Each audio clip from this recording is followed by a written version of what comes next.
I-cross mo lamang ang iyong hintuturo sa iyong noo upang sobra-sobra siyang ma-obsess o mahumaling sa iyo. Hello mga guys, kumusta kayo? Panibagong araw, panibagong video na naman tayo. And sa araw na ito ay isa na namang video ang aking ituturo sa inyo na simpleng gabay o simpleng pamamaraan na makakatulong sa atin. At bago ang lahat, gusto ko lang mag-disclaimer sa mga tao hindi naniniwala at hindi gusto ang mga kagaya nitong video. Please skip this video and maghanap kayo ng videos na gustong-gusto nyo dahil ang video na ito ay para lamang ito sa mga taong naniniwala and gusto mag-try. Sa lahat po ng mga nagko-comment po dito sa aking video dito sa loob ng aking channel, mag-iingat sa lahat ng mga nagre-reply sa inyo na dinadala kayo sa kanilang WhatsApp and Imo app upang makaiwas po tayo sa scam. Ngayon po, gusto nyo ba na mahumaling, ma-obsess ng husto sa inyo ang inyong partner? Ito ay pwedeng gawin sa parehas ang kasarian, babae ito babae and lalaki ito lalaki. Siyempre naman sa ating babae at lalaki na mag-partner and pwede mo itong gawin kahit na kayo ay magkalapit at magka-LDR. Dito po ay kailangan or wala tayong ibang kailangan dito kundi ang ating sarili lamang. Yes po. Dito, hindi natin kailangan na gumastos para ma-obsess yung partner natin sa atin, kundi yung sarili lamang natin. And kailangan na siguraduhin natin na naniniwala tayo sa dapat nating gawin at hindi po tayo nagdududa.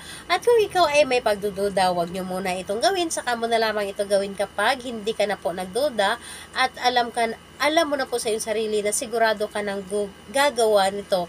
And kailangan na mag-isa ka lamang na gumawa at wala pong dapat na nakakaalam. Ngayon po, kapag ready ka na, and ayun po,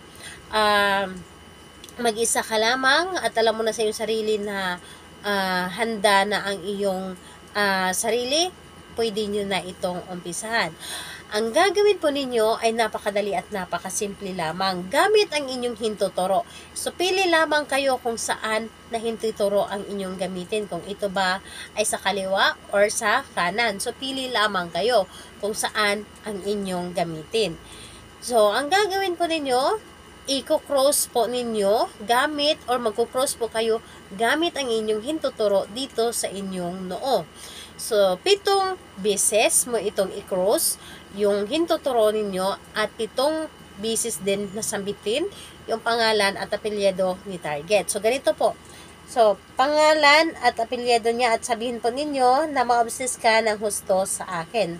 Tapos, cross, pangalan, apelyido, ma-obsess ka ng husto sa akin. Pangalan, apelyido, ma-obsess ka ng husto sa akin. Pangalan, apelyido, ma-obsess ka ng husto sa akin. So, ayun po, 7 ulit po itong gawin. Or 7 ulit mo itong gawin na magkukross ka. Habang paulit-ulit kang nagkukross, paulit-ulit ka din na nagsasambit ng kanyang pangalan at apelyido at yung ating magic word. So, napakadali lamang siyang gawin.